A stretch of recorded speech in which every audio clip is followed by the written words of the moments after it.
Good morning friends, स्वागत आहे तुमचं आजच्या प्री मार्केट रिपोर्टमध्ये. तर मग चला सुरुवात करूयात आजच्या प्री मार्केट रिपोर्टला आणि जाणून घेऊयात की आज आपल्या स्टॉक मार्केटमध्ये काय होऊ शकतं ते. त्याआधी तुम्ही जर चॅनलवर नवीन असाल तर चॅनलला सबस्क्राईब करायला विसरू नका आणि डिस्क्रिप्शनमध्ये लिंक आहे त्यावरती क्लिक करून आपले डीमॅट अकाउंट देखील ओपन करायला विसरू नका. तर मग चला सुरुवात करूयात आजच्या या भागाला. सगळ्यात आधी जाणून घेऊयात की काल रात्री US मार्केटमध्ये काय झालं. तर US मार्केटमध्ये पूर्ण दिवसभर तिथे मार्केट ग्रीनमध्येच ट्रेड करत होतं, परंतु जाता जाता शेवटच्या 1.5-2 तासामध्ये मार्केट तिथं सरेंडर करून गेलं. जस्ट आपण त्याला एक प्रॉफिट बुकिंग म्हणू शकतो. ओके, यामध्ये मार्केट तिथे S&P 500 आणि नॅसडॅक म्हणजे जो टेक्नॉलॉजी इंडेक्स आहे आणि बाकीचे तर ऑलमोस्ट 0.5% आसपास रेडमध्ये क्लोज आहेत. तर मग आता याच्या मागचं बेसिकली रिझन काय, तर काही नाही आहे, फक्त प्रॉफिट बुकिंग आहे. परंतु झालं आहे असं की खरा गेम आत्ता सुरू होतो आहे असं वाटते. त्याच्या मागचं रिझन असं की ॲक्च्युली काल रात्री जो डेटा आला होता तर तो मायक्रो इकॉनॉमिक डेटा हा एक्सपेक्टेशनपेक्षा चांगला आलेला आहे. ओके, त्यानंतर चायना आणि USची जी ट्रेड डील आहे ती ऑलमोस्ट फायनलाइज झाली आहे आणि दोन्ही देशांचे जे राष्ट्राध्यक्ष आहेत तर त्यांच्याकडे त्या फाईल जे आहेत ते सायनिंगसाठी पाठवलेले आहेत. म्हणजे एक ट्रम्पकडे आणि एक जिंगपिंगकडे. म्हणजे त्यांच्या साईन होणं फक्त बाकी आहे, अदरवाईज बाकी सगळं डिटेलिंग झालेलं आहे हे लक्षात घ्या. म्हणजेच काय आपण काय म्हणतो की जर आता गुड न्यूज आली तर ॲक्च्युअल त्याच्यावरती प्रॉफिट बुकिंग चालू होईल. कारण आत्तापर्यंत त्या ऑप्टिमिझममध्ये म्हणजेच ट्रेड डील होईल या ऑप्टिमिझममध्ये मार्केट चालत होतं तिथे. ओके, आणि त्याला आपले IT स्टॉक्स जे आहेत ते सपोर्ट करत होते. परंतु ॲक्च्युअल जेव्हा ती ट्रेड डील होईल आणि बाकीच्या गोष्टी घडतील तर तेव्हा आता असं दिसतंय की तिथे आता प्रॉफिट बुकिंग होण्याची पॉसिबिलिटी हायली आहे. म्हणजेच सेल ऑन गुड न्यूज आणि बाय ऑन बॅड न्यूज अशातला प्रकार आपण म्हणू शकतो. तर पाहूयात की येणाऱ्या 1-2 दिवसामध्ये बऱ्यापैकी क्लिअर होईल.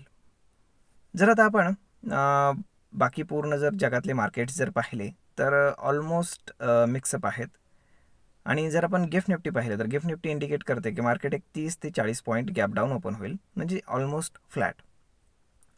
त्यातले त्यात जर आपण FISDIचा डेटा जर पाहिला तर FISनं काल 450 कोटींचं सेलिंग केलं की जे फार जास्त नाही आहे. त्याच्या अगेन्स्ट डोमेस्टिक इन्स्टिट्यूशन्सनं 1,500 कोटींचं बाईंग केलेलं आहे. जर आता आपण प्रोप्रायटरी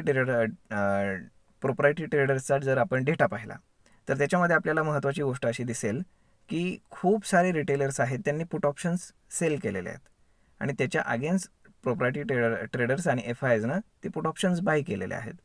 म्हणजे मे बी एखादा झटका डाऊन साईडला मार्केटला मिळू शकतो अशी पॉसिबिलिटी आहे. त्याचं कारण असं की त्याशिवाय त्यांना पैसे मिळणार नाहीत ते बाईंगमधनं.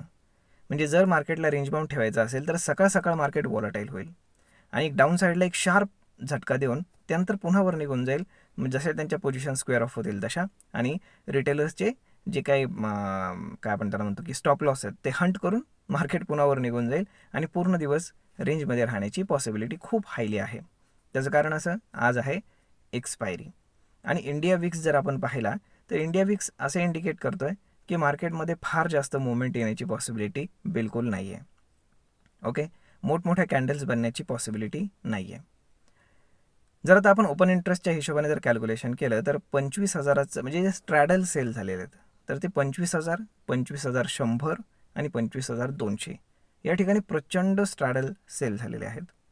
म्हणजेच काय की मार्केटमध्ये डाऊन साईडला 25,000 ब्रेक करणं हे म्हणजे खूप जिकिरीचं काम आहे आणि हायर साईडला 25,200 ब्रेक करणं हे सुद्धा नेक्स्ट टू इम्पॉसिबल आहे. परंतु मार्केटमध्ये कधीही काहीही होऊ शकते लक्षात ठेवा, कारण मोठमोठे प्लेयर्स असतात त्यांचे वेगवेगळे प्लॅन्स असतात. तर मग सध्याची परिस्थिती जर पाहिली तर सगळं अंडर कंट्रोल आहे आणि आज आपल्याकडे जे काही IT स्टॉक्स आहेत तर त्याच्यामध्ये मे बी थोडंसं प्रॉफिट बुकिंग होण्याची पॉसिबिलिटी आहे. त्याच्यामागे रिझन आहे की आपले जे काही स्टॉक्स ADR AGUSमध्ये काम करतात, इन्फोसिसचा आणि विप्रोचा, तर त्यांच्यामध्ये जर आपण आर्बिट्राज डिफरन्स पाहिला तर काल ते फार वाढलेले नाहीत. कारण आपल्याकडे काल ऑलमोस्ट 2.25% आसपास इन्फोसिस आणि बाकीचे स्टॉक्सवर गेले, परंतु तिथे इन्फोसिस हार्डली 0.5%च वर गेलेला आहे. म्हणजेच काय त्याचा आर्बिट्राज जर आपण पाहिला दोन्हीमधला डिफरन्स जर पाहिला तर ऑलमोस्ट 1.25% आसपास आज डाऊन साईड आपल्याला IT स्टॉक्समध्ये पाहायला मिळू शकते. जर आता आपण एक गुड न्यूज जर पाहिली की जी US कडनं येते आफ्टर मार्केट, तिथलं मार्केट बंद झाल्यानंतर, तर ओरॅकल जी आहे जी अगेन एक सॉफ्टवेअर कंपनी आहे जगातली फार मोठी. तर त्यांनी रिझल्ट पब्लिश केलेला आहे आफ्टर मार्केट आणि तो रिझल्ट एक्सपेक्टेशनपेक्षा खूप चांगला आहे. त्यामुळे तिथं आफ्टर मार्केट जे त्याचे फ्युचर्स आहेत ओरॅकलचे ते ऑलमोस्ट 6% अपसाईडला आहेत. आता आज मार्केट चालू झाल्यानंतर तिथे ते अजून वर जातील. तर मग आता त्याचा इम्पॅक्ट आपल्या जे काही आय टी स्टॉक्स आहेत तर त्याच्यावरती चांगला पडू शकतो आणि आर्बिट्राज डिफरन्स पाहिला तर ते निगेटिव्ह आहे.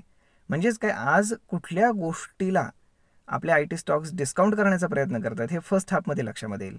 ओके. आणि आय टी स्टॉक अशा आपण काय म्हणतो फेजमध्ये आहेत की जिथे बाय ऑन डिपच्या सिनॅरिओ कंटिन्यू आहे. ओके.